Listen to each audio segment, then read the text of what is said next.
Good morning, everybody. Welcome to the Meta Cafe. Grab your cup of coffee or your tea, sit back, and let's chat about the energy of the day through astrology, through human design, and through the gene keys. I hope everybody is doing really well this morning. It's amazing because a few minutes ago, I looked at the timer and it told me I had 11 minutes. I don't know where I've been over the last 11 minutes because suddenly I looked over and it said, you can start your show as soon as you connect your camera. I went, oh, wow. Apparently, I just got myself into some kind of time warp, and 11 minutes went away, just like boom, that. So today, good morning, Michelle. Good morning, anybody who's out there that I don't see. And how did everybody's new moon go last night? Did you notice the change when the moon moved through? I can tell you I did because yesterday afternoon, it was like somebody just untied my balloon string and all the air went out. And I was feeling like, uh, lethargic maybe. I don't even know. It was like just all of a sudden I'd been going and doing fine. And then all of a sudden, and I know that was probably when the moon entered the last few degrees of the old moon cycle and was preparing to move into the new. And I could tell you when it happened because I was like, well, it was about a quarter to nine, 10 to 9, my time. 8:47 is when the new moon actually was. So it might have been just a little bit after that. I got this rush of energy. It was funny. I don't know. I'm not normally tuned into that type of thing. I mean, if I have a piece of paper in front of me and it tells me what's happening, I know it.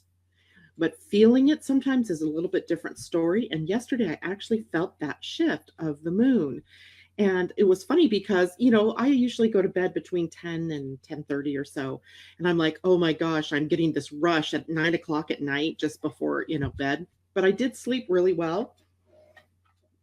So that rush of energy may have just been the energetic change of the moon out of the old cycle and into the new cycle. So I see more people joining us this morning. Natasha says that time shift is happening to me a lot too. It's so nice to know when you guys validate things like that for me because, for all of us, actually, not just me, but so many times we're feeling these odd, quirky things and we're like, God, am I, losing it? Am I going insane? Did I lose something along the way? So it's really nice when we can validate one another about what's happening, our experiences. And that time shift this morning, it was so funny because I purposefully checked to see how much time I had before I went live, and it said 11 minutes. And I went, well, that's plenty of time to finish up my thought roll here. I was going to go get myself another cup of coffee, which I did not. So it's cold, and so I won't be drinking it. I don't drink it anyway while I'm sitting here. I'm talking. Hello. So all this, just happened like that. And it's nice to know that other people experience those things as well. Good morning, Mimi. It's good to see you this morning, too. So today, just to start out the day and have some fun. Good morning, Cindy. We've missed you the last couple of days. By the way, before we really jump in here, I just want to say to everybody, please send your best wishes, your loves, your thoughts. Let's see if we can't somehow interfere with Michael as he's headed for Florida's Panhandle. One of our listeners, Debbie Tibbetts, she lives there.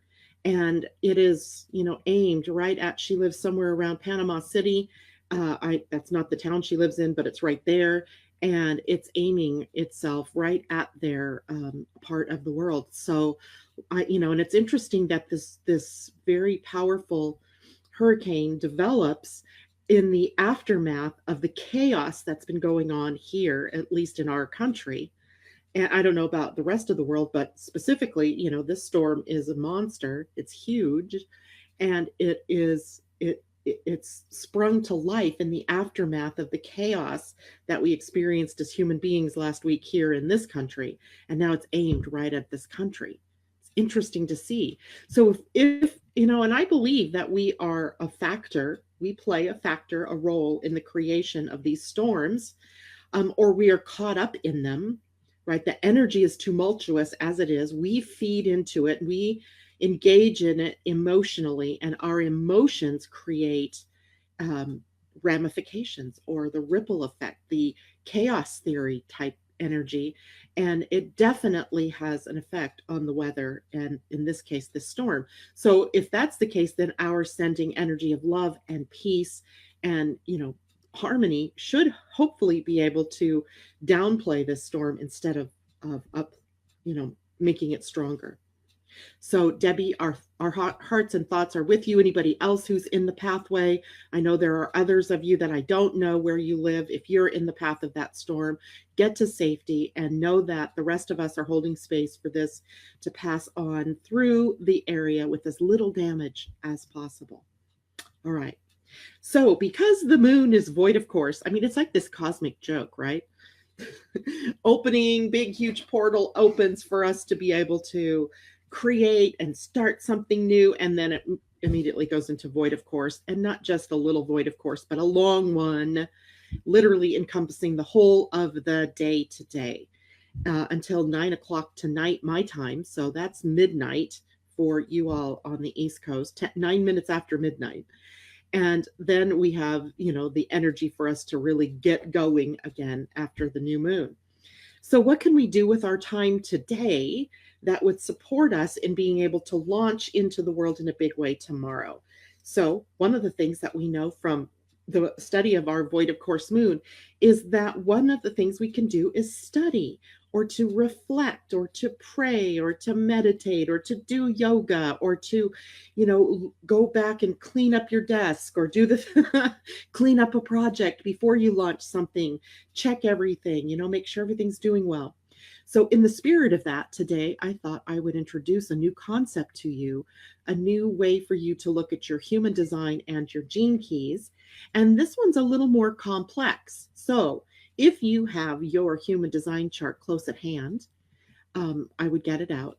You don't have to. If you don't have it close at hand, don't worry about it. But if you do, bring it out so that you can be, working with this energy in your own chart.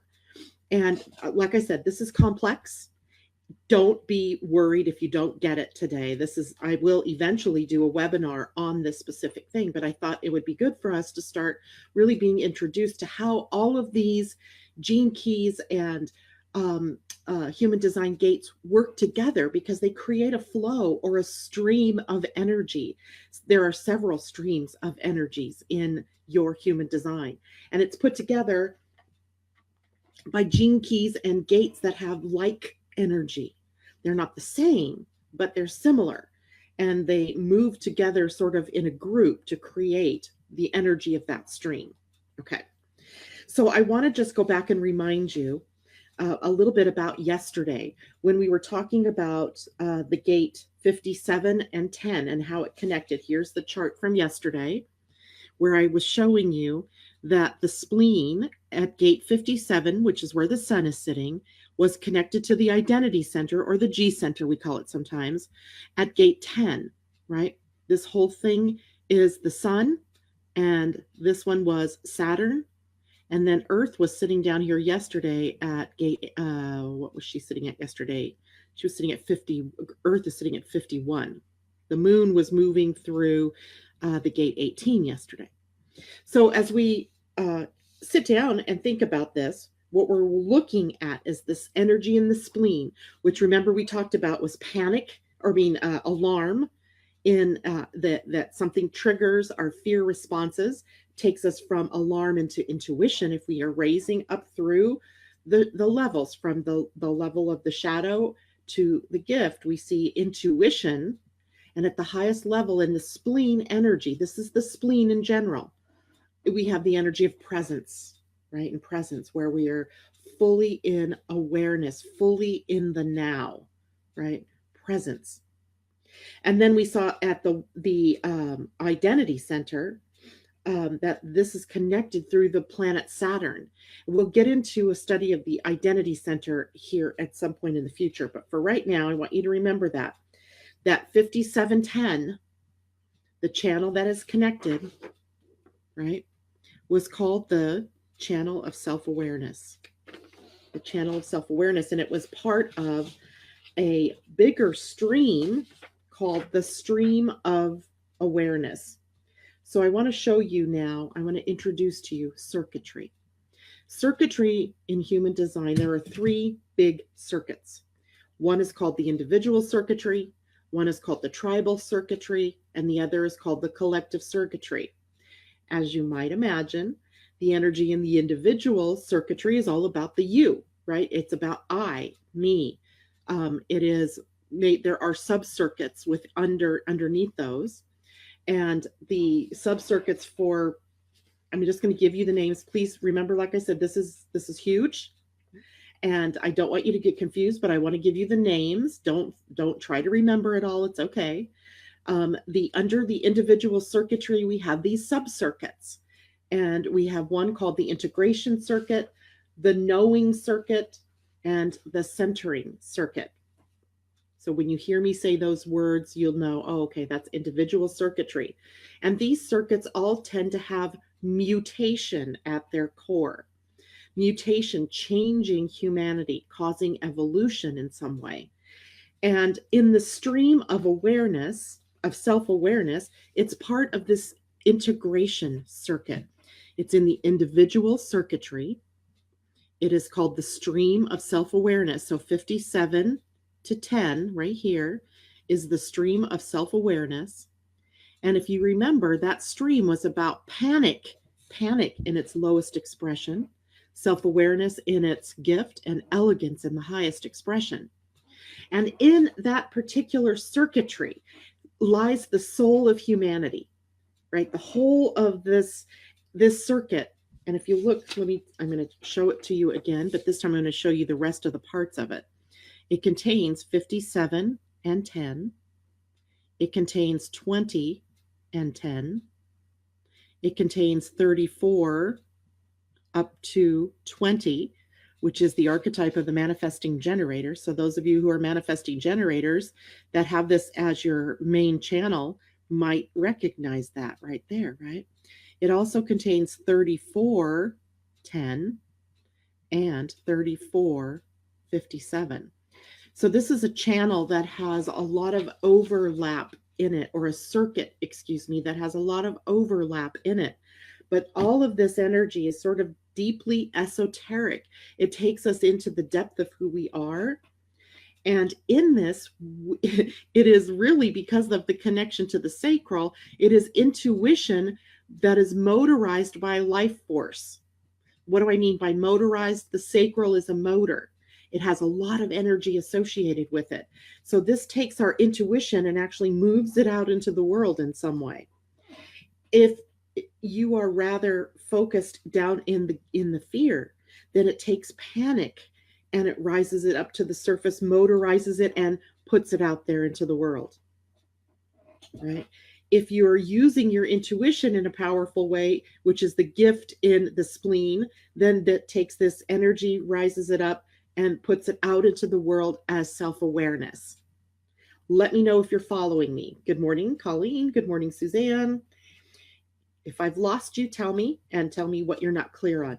If not, I'm going to go on for a moment, and then I'll come back.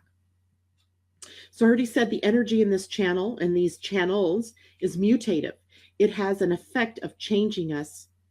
It actually has a very powerful effect on the DNA, and that allows the mutations in the DNA to rise to the surface. Good morning, Heather from Edmonton. Wow, Edmonton, that's a long way away. Good morning, Londa. Colleen says following, awesome. And if you have questions, type them in. Good morning, Tam. If you have these questions, it's an important time to ask them because I know I'm going a little bit deep here. Now, here is perhaps one of the most important things to know if you have this particular circuitry. I'm going to show it to you one more time. So if you have your own chart there, you can see that it's made up of these four centers, right? We've got the throat center, the will center, or the identity center, the sacral, and the spleen. So we have the energy for communication, for identity, for action, and for intuition. And that energy struggles to fit in. People that have this are often here with a very individualized purpose, and they're change agents. Quite frequently, they are different You know, the Aquarius feel of being unique or eccentric or different. And out of that channel, those connected channels, and this is just one of a couple of places where this happens, the people here with this energy struggle to fit in because they don't fit in. It's like that round peg in a square peg in a round hole, right? They just are different. Good morning, Debbie. We were just talking about you. We're sending out collective waves of light and love, and in an attempt to downplay Michael's effect on the area that you live in. So thank you for joining us this morning. I know you must be getting ready for this very powerful storm. So thank you for taking time to visit with us this morning. It isn't unusual for people that have this energy, by the way, to feel like somehow they were just dumped on this planet from somewhere else. Like, I woke up this morning and I'm here, and where are my people? Where did my people go? Right? They just don't fit in often, or they just feel like they don't fit in. It isn't true. It's just that they're here with this pathway of individuality, right? Fitting in is not what they're here to do. They're here to be different, right? They're here to be different. They have, if they are moving from the panic of the spleen into the self-awareness in the spleen, or in this stream of self-awareness, they become very aware of who they are and what it is that they're here to do.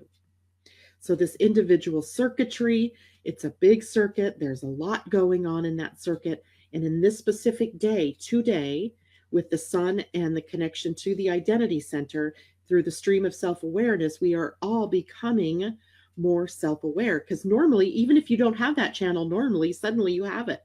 It's focused, right? It's focused. So there is this need for us to come together as the soul of humanity, right? We had the chaos last week. This week, we don't need that chaos anymore, right? We can see it in Michael, right? That chaotic storm. So that we can release ourselves into our higher being. So that is the purpose of that particular bunch of energies. And as we go on, as we get other circuits defined, we'll talk more, or other streams in that circuit defined, we'll talk about that more. Today is a completely different day, right? I'm going to move that out of the way. Today, the moon has affected us in a way to define the root center. So I'm going to show you the chart of today. Here we go. So today we get to introduce a new piece to the puzzle, right? Yesterday we talked about the spleen, and we talked about the will center. Today we're going to talk about the root center, because today the root center is defined from Pluto sitting at gate 54 over here in the root center up to gate 32, which is where the moon is for several hours of the day today. And then later the moon moves over to sister channel 50 or gate 50 and will lose the connection to the root center.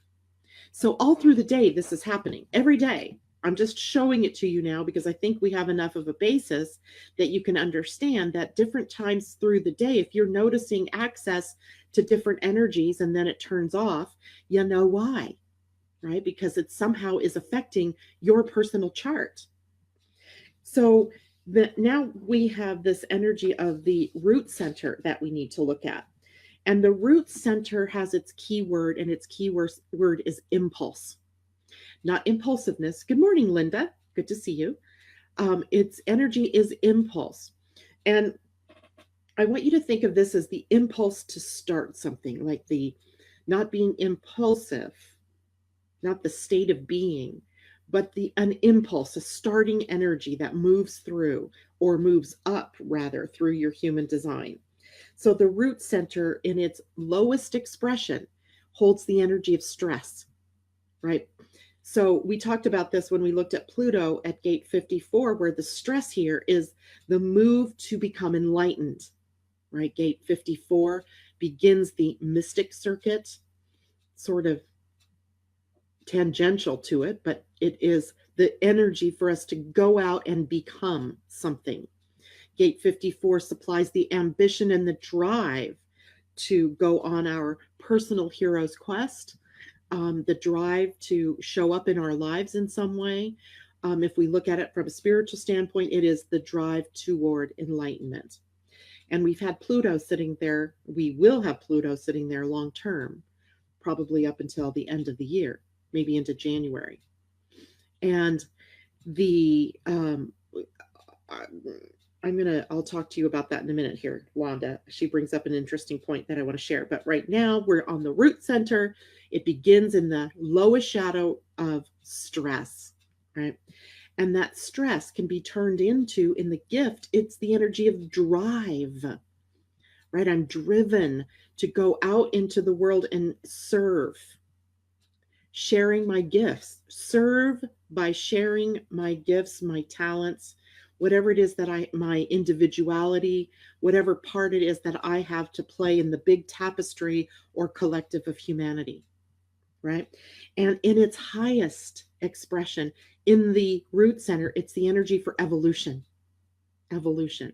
So remember, I just want to tell you or remind you of some of the energies that sit on that root center. It is joy and bliss. It is struggle or fight. It is ambition and drive. It is the energy for completing something. It is the energy for mutation. It's the energy for stillness and restraint. There's the energy for sensitivity. And 39, gate 39, the energy for provocation and the energy for fantasy and imagination. All of those are impulses that move through the root center and begin the drive upward through your human design. So let me show you this one more time, as in we have the energy of the root center now defined for us through this channel, which is 5432. And that channel is called the channel of respect, right? In the channel now, just the channel, we can arrange through the gift or through the shadow and the gift and the siddhi. These energies, and the lowest are of disrespect, right? Disrespect. And to my imagination, this looks a lot like ambition gone wrong. Ambition turned to greed. Ambition that's blind ambition. You've heard that phrase before, I'm sure. Blind ambition. In its gift, it is respect, obviously, channel of respect. And in its highest, it's reverence. Reverence. It's huge, right? Reverence. It sounds so big. It almost sounds unattainable in this climate that we live in right now. So if we can just move from disrespect of one another, of one another's dreams, of one another's likes and dislikes, and of one another's political affiliation or race affiliation or religious affiliation, then we move to the energy of respect, right? Respecting all as a part of the tapestry of humanity, of the tapestry of our collective. So this channel of respect is also, in its lowest expression, the energy of the workaholic. Often, if we look at the mundane level, if we take it out of the esoteric and we put it in the mundane level, these people work hard. You may have this feeling this morning of wanting to get a lot done. And getting a lot done through the channel of respect is often about transformation. How do I transform my ambition and my drive into success? Remember, gate 32 in its highest expression was about success. Succeeding. In its lowest expression, it was failure.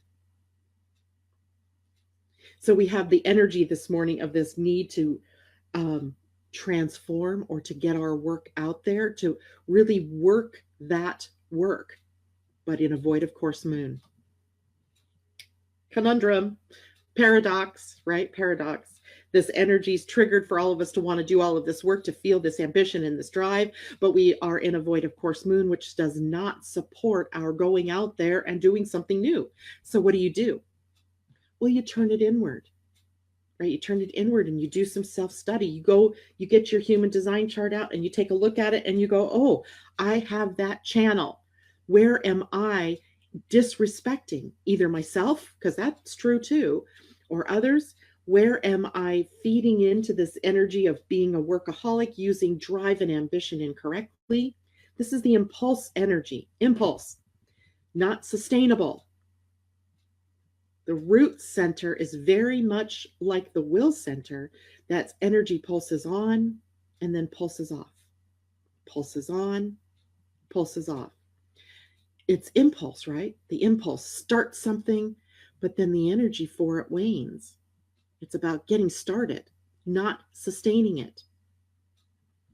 Other circuits pick up that energy and then sustain this idea, this concept of movement, right? All right, let's see how everybody's doing here. Have I lost anybody yet? Mary, good morning from Illinois. I don't have mine in front of me, but we'll check. I'm a manifester. Just received my chart from you. Yes, I remember your name.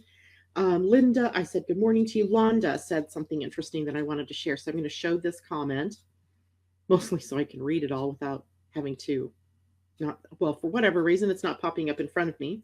But it says this time of year, the spleen meridian can be damp. So warm nourishment, warm soups also will affect the will. If I'm lower expression, one can't align one's will with divine will. So it's almost imperative for us to move out of that energy of panic, out of that energy of stress, and move up into the gift frequency of these things, which are drive. If you're in the low expression of stress, move up to drive. And if you're in the low expression of alarm, then move up to intuition. We always have the choice to move up. You can recognize that. So Mimi's just said this perfectly. She said, her new moon, she said, paradox indeed today. My new moon intent is for productivity for the 28-day cycle blasted by the VOC moon today. Good to know this ought to pass quickly, right?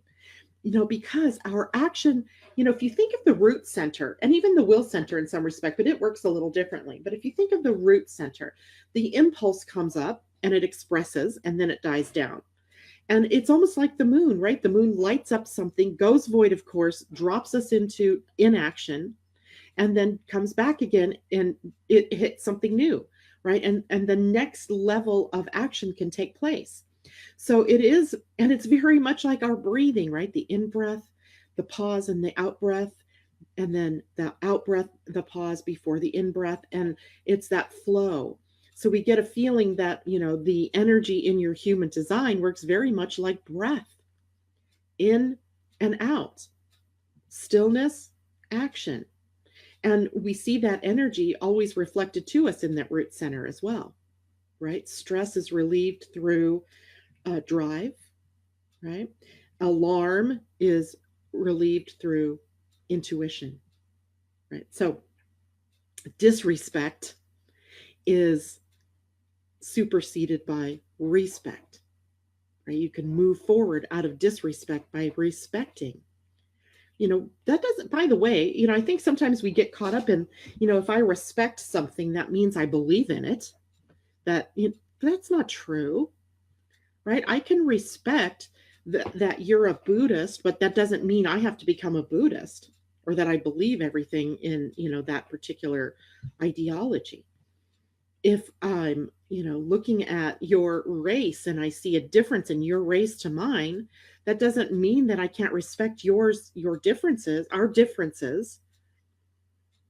It's and not let go of my own to be you, right? We can still maintain our own individuality while respecting and valuing the tapestry of all. So this theme, it's very powerful. We've been, working this theme for a while now, right? Where we can come out of the dark of this us versus them, or you versus me, or dark versus light, and we can embrace it all by respecting one another, by respecting what is. And also recognizing that you do not lose you in the embrace of all. You don't. You just don't. It would be like I love my little metaphor of the tapestry or the quilt, right? Where all the little pieces make the whole of the picture. But if I cut, something out of the quilt, or I cut something out of the tapestry, now there's a big gaping hole where you belong, right? So we're at once part of the collective, but also individual. And we have to respect and love and embrace both, right? Heather says, respect sounds so expansive when you describe the unity of us all. It is expansive. Thank you, Heather, for saying that. Kristen, good morning to you. And so we find ourselves in these paradoxes all the time. It is about growth, right? We grow from that resistance.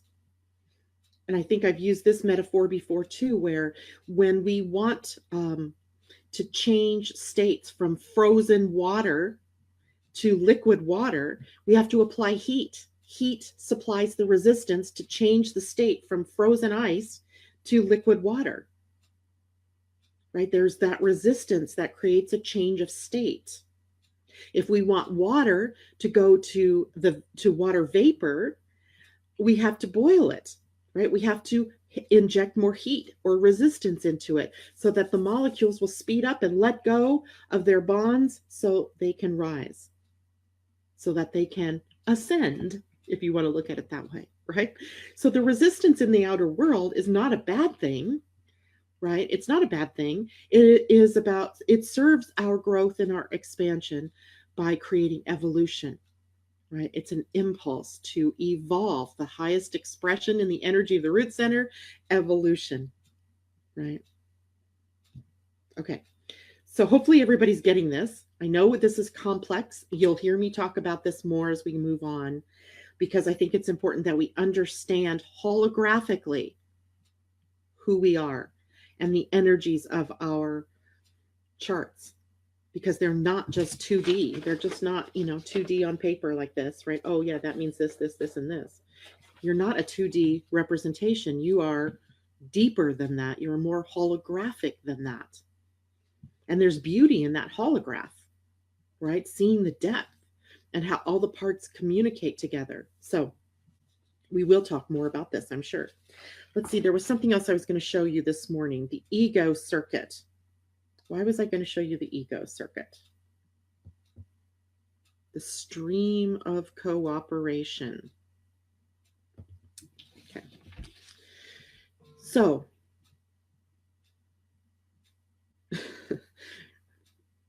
I lost my train of thought. Can you tell? The stream of cooperation is when we join together the spleen energies to the root energies, to the emotional energies, to the will, and upward then to the throat. Are you following me there? So these particular energies are part of the tribal circuitry. So I'm going to show you part of the tribal circuitry. The first circuit that we talked about this morning was the integration circuit, which is part of the individual circuitry. The second type of circuitry is tribal.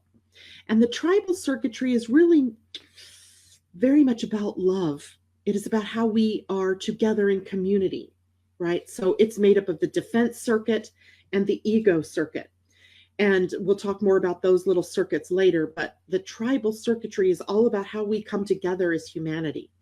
How do we come together as a hive mind? But mind is not in the part I'm talking about today. How do we come together then as a hive heart? Hive heart, right? So let me show you something. Here we have, this is called the stream of cooperation. So, and it's this is the energy in this circuit, in this area. So if you can pull out your own human design chart and you can see whether you have gate 45 to 21, 40 to 37, 49 to 19, and 54 to 32, boom, boom, the moon right here, and also 44 to 26, right? That forms the ego circuit, called the stream of cooperation. So in its lowest expression, this is fragmentation. In its shadow, it's fragmentation. Would you agree that that's kind of what we've been seeing here in our country? Fragmentation? And not just in our country, but let's look at humanity in general. Fragmentation is this lower expression. Wow, the sun just started to come out. Nice. And in its gift, it's cooperation. So very Libran, right? So very Libra: cooperation, co-creation, collaboration. My three favorite words when it relates to Libra energy: cooperation, collaboration, and co-creation. So in the gift of this particular circuitry, or this stream of cooperation, we have literally cooperation. And notice the stream is named after the gift. And in its highest is another word that you will recognize. We've talked about it. It's synarchy. It is working together at an equal playing level, where we love and respect everybody equally. There isn't a hierarchy. I'm better than you. I'm up here, and you're lower than me. You're down here. I get more because I'm a member of Congress and I should have health care that's better than you down here. That's hierarchy. We need to level the playing field and come into synarchy. That's the highest expression in this particular. I would love to just get to cooperation, right? Cooperation out of fragmentation. But this particular stream is really interesting because it's sort of, it straddles both the mundane and the more spiritual, in that it's the energy, of course, for ambition and drive. We saw that in the 3254. We see also this is the energy for business. This is the energy for sales, for making money, for resource management and allocation. And it is also on the more human side, let's say. It is the energy for marriage. It is the energy for social contracts, and the energy for the bargains. Like people who have 4037 are the best bargain hunters, right? They always seem to know. My daughter must have this channel. She always finds the best bargains. She will find the dining room table that has the best price, and then happen to have a coupon for $85 off, and then also points that give her more off. And oh my gosh, the channel of the bargain, 4037. That's just kind of a fun little part of this particular channel. So the marriage is a part of this, because ultimately marriage began as a contract between tribes, right? You can have my daughter, and you give me 10 horses, and then we shall have peace, right? It was an opening to synarchy. Oops, synarchy. Wait, yeah, synarchy. Remember my symbol for synarchy, which, by the way, I cannot take credit for. This was given to us by Richard Rudd during one of our Gene Keys calls. The mudra for synarchy, bringing your fingers together and joining them, and recognizing that the connection is so much more powerful than your fingers have. Look at all the movement in your fingers, but you bring them together, and now, we function as a whole. So this particular stream is very powerful in our creation of resources that are good for all, right? That we just don't allow the oil companies or the warehousers of the world to just butcher our forests, or dig wells and spill all of our Earth's lifeblood out without understanding the effect of the whole. It's very holistic. There's a holism here, and it's based in the energy of love, because tribal energy ultimately is based in love, right? It's about love. And what we're learning in the tribal circuitry is how to love one another unconditionally. That comes a little bit later, but unconditionally. Cindy, what did you just ask me? 4037 is for those that find bargains. I have those gates, but I never find bargains. Maybe I should open my eyes. Depends too what planets you have sitting there, what define them for you.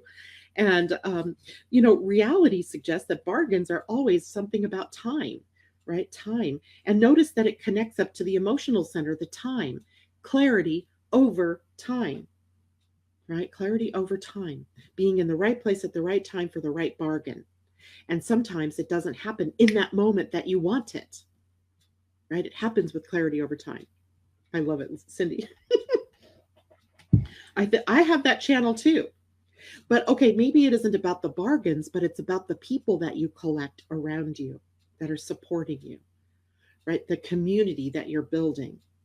And I see how this plays out in some people's lives. In my family, I would be considered the matriarch. We don't have any grandmothers. I'm the grandmother, right? My husband's parents have passed on. My parents have passed on. There isn't anybody older than me because I'm as old as dirt, my kids would tell you, to defer to or to respect more than in my position as matriarch or my husband's as patriarch. And this energy is about that, how we come together in family, in tribe or community, and how we respect one another within that community, right?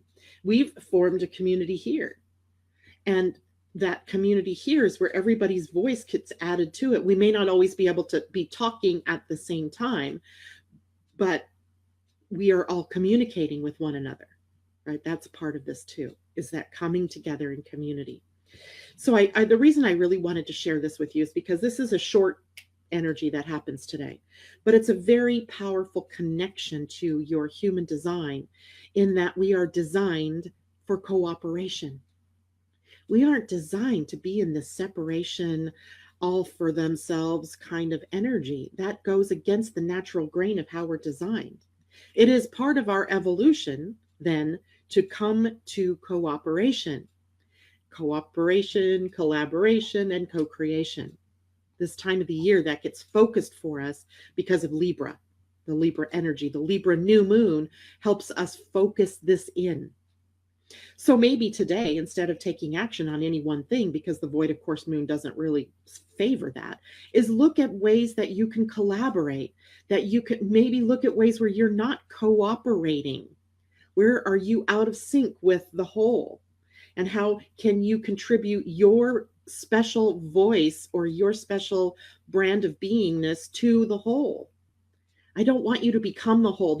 Notice I didn't say conform or confirmation or conforming. That is not one of the C words here. Nope. No one said anything about conforming. Conforming is not cooperation. Collaboration and conforming are not the same thing. Synarchy is as different from conforming as you can get, right? That is the thing that we have to learn. Thanks, Tam.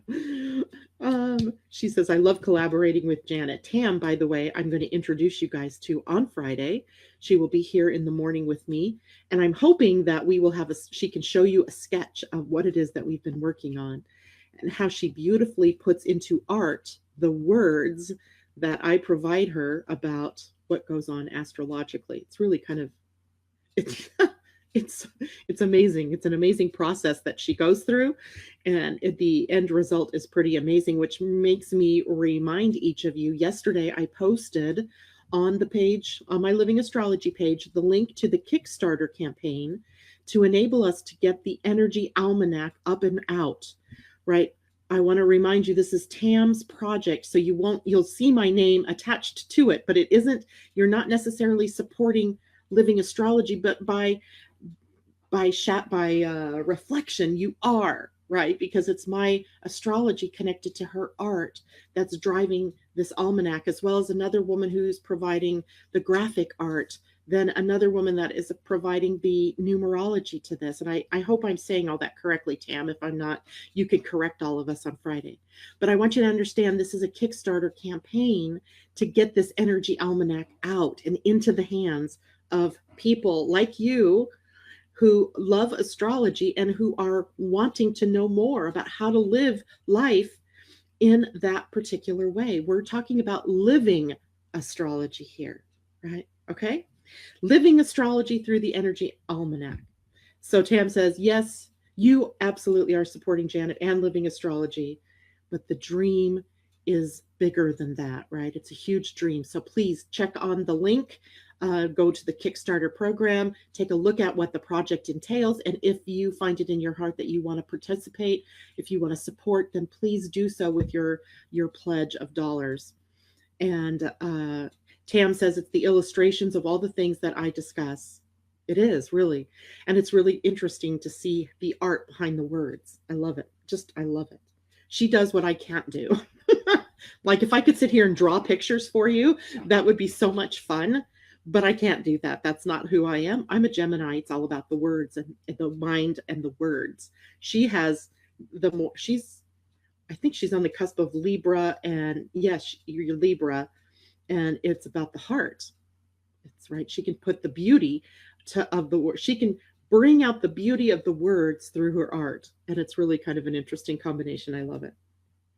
All right, let's see what else is going on out here. Anybody saying anything else? Londa posted this so you can see the energy bodies and the chakras that affect the mental, emotional, physical body. So I relate to your talking to my training. Awesome. Oh, okay. I see 7 energy bodies that create the energy field. Activator, the stabilizer chakras to support each body. Spirit, the crown chakra right here. By the way, when you notice, let's see, do I have one here that, did you notice that the head center, the very first center, isn't wholly in the body? Have you ever noticed that in your human design chart? It isn't wholly in the body. It straddles the body and the etheric above it, the spiritual, the esoteric, the Atman plane. I forgot what they call that. What is that?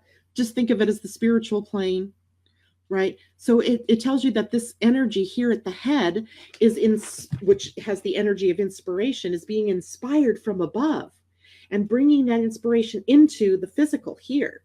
And it begins the process of coming down into the body and eventually exits through the root center down into the earth, that then takes it and reflects it back up and then moves it again down through the crown, through, so this is energy that is being recycled, right? So she posted this, I'm assuming, here in this chat, so you can take a look at that. The mental, Ajna, the brow, which is solar. I don't understand where she's going here, but emotionals, the soul, the hara, the etheric has a brow in the brow is also sacral. I don't know. Okay. I want more info. So Londa, maybe point us to articles that are written about this or something, because I find it fascinating. I want to know more. Okay. Physicals, the crown and the base, the crown to the base. Maybe that's what she's saying. The brow to the sacral. Anyway, so we'll stay tuned for more information from her on that.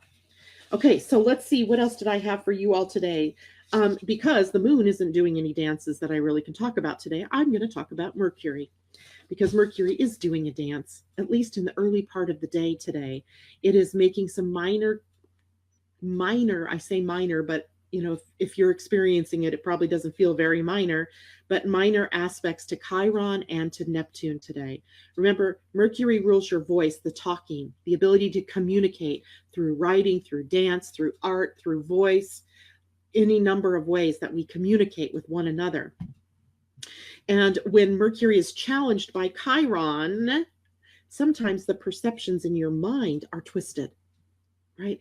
They're not quite, your mind is twisting something through a filter of fear, perhaps through a filter of baggage on your back, like the past, right?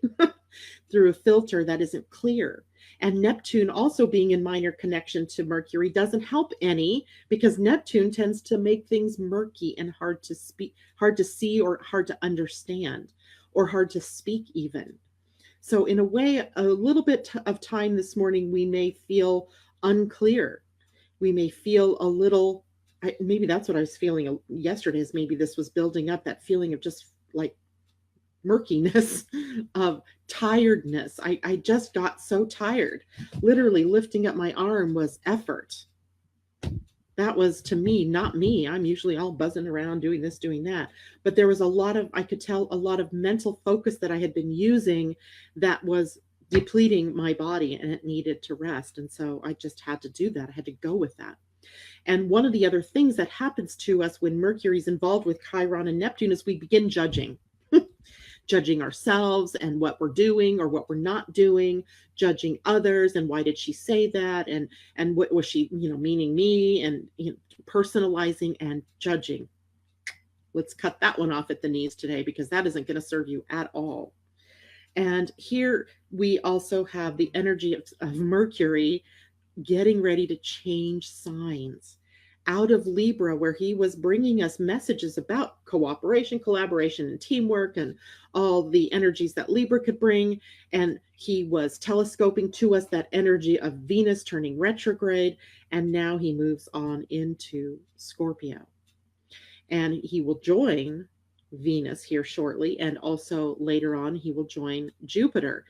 And it seems that Mercury always, not always, sometimes the sun precedes Mercury into a sign, but Mercury is often the one that goes into the sign before the sun, the harbinger of things to come. So watch closely what's going on the screen of your life. What are you being asked to go deeper into? Because tomorrow we'll talk more about Mercury in Scorpio, but I can just give you hints right now. It is literally taking us into the depths, much deeper perhaps. We've been in the depths already all year because Jupiter's been there. Then Venus went retrograde in at 10 degrees of Scorpio. So we have now the divine feminine in the shadow and looking deeper. And now Mercury brings his energy, his perceptions, his mindfulness to Scorpio before the sun gets there later on in the month. So an interesting parade of planets moving through Scorpio. And I want you guys to know this, that next month, we haven't started talking about this yet, but next month, Jupiter changes out of Scorpio and into Sagittarius. So the nature of our growth and expansion is going to change next month, right? We'll get out of these depths, out of this slog, out of this, energy of, the deep. And we'll get into a little bit more bold energy. And we'll talk more about that as we get closer to that. So we're in the process of finishing our Jupiter growth and expansion by looking into the depths. We are now in Venus retrograde in Scorpio, who's taking us into the depths of the divine feminine. What is she hiding from? Right? That's what I see. What is she hiding from?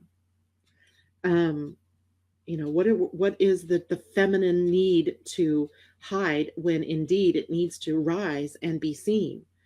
And then now Mercury moving into Scorpio. So a lot of focus in intensity here for the next few weeks, i.e. the rest of October.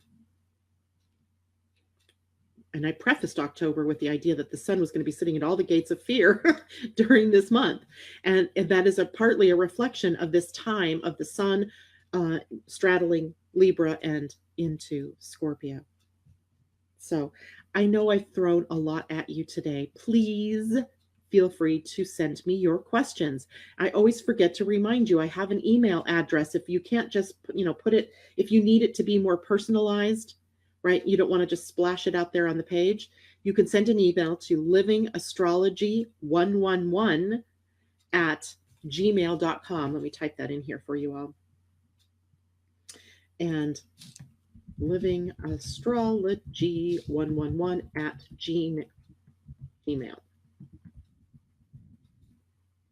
That is an email address for you if you have something personal you need to ask me, or if you don't want to splash it here, if you need, clarification, please feel free to do that. Let's see. Let me also remind you that Living Astrology, this morning show, the Meta Cafe, is an act of love of my giving. However, it's expensive, and I appreciate your donations when they come in. If you feel so inclined, the donation page for keeping the Meta Cafe free, hopefully, is right there at the top of the Living Astrology Facebook page. And I appreciate all of you. I love all of you. I send you all peace and love and blessings. And let's remember those folks in the northern part of Florida who are looking at the approach of Michael, a very powerful hurricane. Let's give Michael some energy for blowing himself out, right? For bringing peace. And Debbie, our hearts and minds are with you. And everyone, take care. Have a great day. See you tomorrow morning. Bye for now.